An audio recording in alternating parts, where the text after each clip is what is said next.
जय श्री राधे, जय श्री कृष्णा।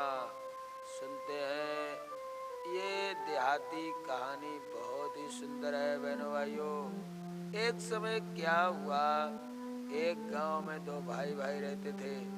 माता पिता तो गुजर ही चुके थे। दोनों भाइयों में प्रेम बहुत था, एक दूसरे के बिना रह नहीं पाते थे। हुआ क्या, बड़े का विवाह हो चुका था, छोटे का हुआ नहीं था। फिर क्या हुआ, बड़ा भाई बना मालिक, छोटा भाई कार में ही लगा रहता था। एक समय क्या हुआ कि छोटे भाई का भी विवाह हो गया। छोटे भाई की पत्नी रामदास और प्रेमदास।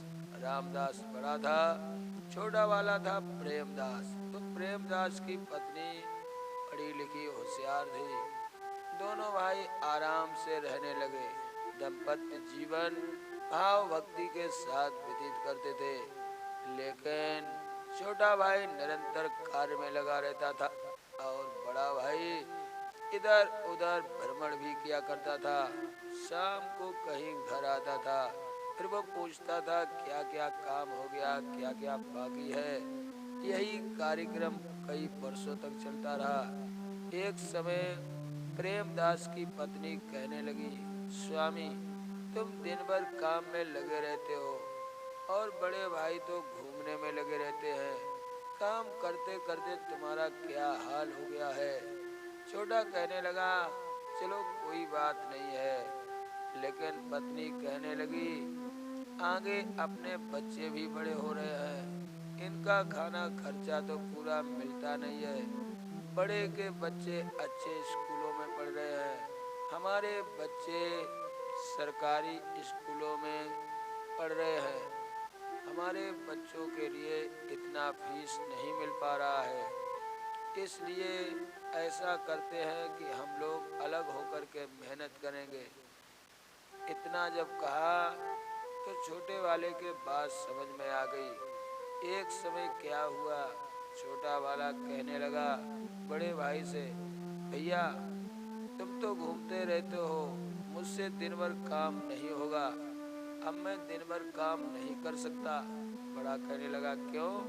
कहने लगे, तुम घूम रहे हो, मैं काम करें, ऐसे कैसे काम चलेगा। तुम भी थोड़ा बहुत काम बंटवा लिया करो, साथ में मेरे क्यों नहीं करवाते हो। बड़ा कहने लगा, इसका मतलब है तेरी पत्नी ने तुझे समझा रखा है। चल कोई बात नहीं, अलग हो जाते हैं, बंटवारा कल होगा। दूसरा दिन हुआ तो बंटवारे का समय आ गया। इधर क्या हुआ, छोटे वाले और बड़े वाले दोनों भाई बैठ गए। बड़ा वाला कहने लगा, हम आपस में ही बंटवारा कर लेंगे, कोई पंचायत पंचायत की जरूरत नहीं है। छोटा कहने लगा, ठीक है, तुम जैसा बताओगे मैं वैसा ही करूँगा। छोटा वाला बहुत ही भोला भाला था। रामदास कहने लगा, देखो पहला बंटवारा हो रहा है खेत में। खेत में अपने ईख खड़ी है उखारी, तो सुन मेरे भाई, ऊपर की उखारी तेरी है और नीचे की मेरी है, मंजूर है? आधा आधा हिस्सा इसमें भी हो गया। छोटा कहने लगा, ठीक है। फिर कहने लगे, फिर घर में एक भैंस है, आधी आधी करेंगे, आगे की तेरी रहेगी और पाछे की मेरी रहेगी। छोटा कहने लगा, ठीक है। फिर कहने लगे, सुन सर्दी का समय है, रजाई गद्दे पर्याप्त मात्रा में हैं, ज़्यादा हैं नहीं, तो ऐसा करते हैं, दिन में तू ले लेना, रात्रि में हमारे लिए छोड़ देना। छोटा कहने लगा, ठीक है, बंटवारा हो गया। अब क्या हुआ बहनों भाइयों, जिस प्रकार रात्रि हुई तो रात्रि में जितने कपड़े थे, रजाई और कंबल सब बड़े वाले के हिस्से में थे।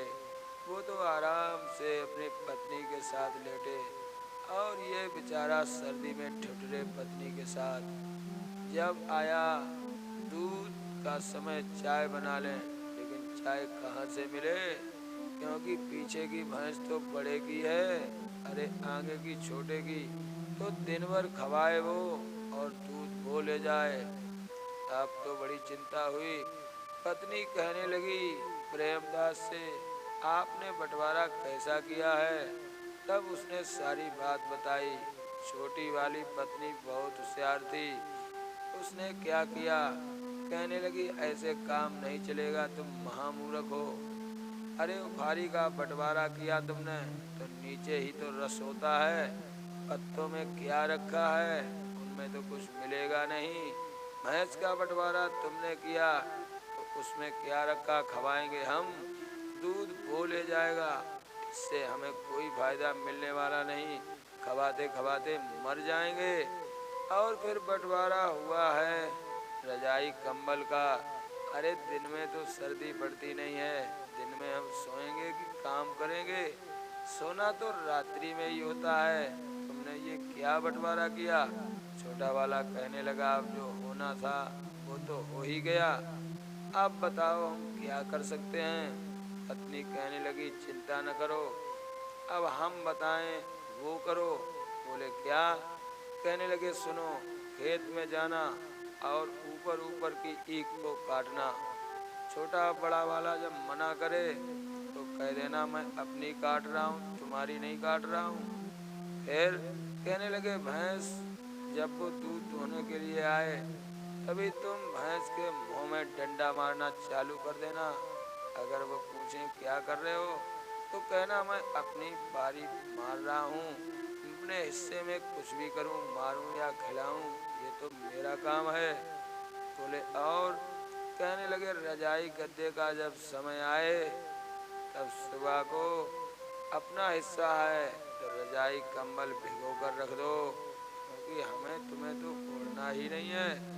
छोटे के बात समझ में आ गई, उसने ऐसा ही किया। बहनों भाइयों, खेत में गया और ईख को काटने लगा। बड़े वाले ने देखा ये क्या हो रहा है, कहने लगा अरे प्रेमदास ये क्या कर रहे हो? प्रेमदास कहने लगा भाई मेरे, मैं अपने हिस्से की अभी काट रहा हूँ। बड़ा कहने लगा अभी तो इसमें कुछ हुआ भी नहीं है, तुम इसे अभी से क्यों काट रहे हो? कहने लगा भाई मेरा हिस्सा है, मैं काटूं या रखूं? बड़ा भाई कहने लगा अरे ये मत करो, ऐसा करोगे तो काम नहीं चलेगा। कहने लगे मैं रोज इसी तरह काटूंगा। दूसरा दिन सुबह हुई, भैंस दूने के लिए रामदास की पत्नी जैसे बैठी वैसे प्रेमदास ने लिया एक डंडा और भैंस के मुख में मारना चालू कर दिया। भैंस कैसे खड़ी हो, अब तो बेचारा बड़े परेशान। कहने लगा ये क्या कर रहे हो? छोटा कहने लगा मैं अपनी बारी को मार रहा हूँ, तुम्हें क्या हर्ज है, मैं अपने हिस्से में कुछ भी करूँ। अब रजाई ओढ़ने का समय आया, रजाई कंबल तो भीगे थे, अब कैसे ओढ़ा जाए? तो बड़ा वाला परेशान हो गया। छोटे वाले को बुलाया, अरे भाई बंटवारा दोबारा करते हैं।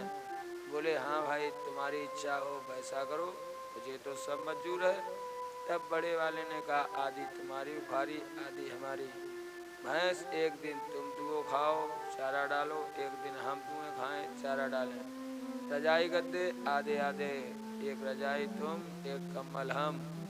इस प्रकार बंटवारा हुआ। तो बहनों भाइयों दोनों का जीवन सुखमय हो गया। तो सबके साथ में होशियारी करना अच्छी बात नहीं है। पता नहीं किस समय दूसरे के मूड में भी कोई बात आ जाए तो वो तुम्हारे साथ भी होशियारी कर सकता है।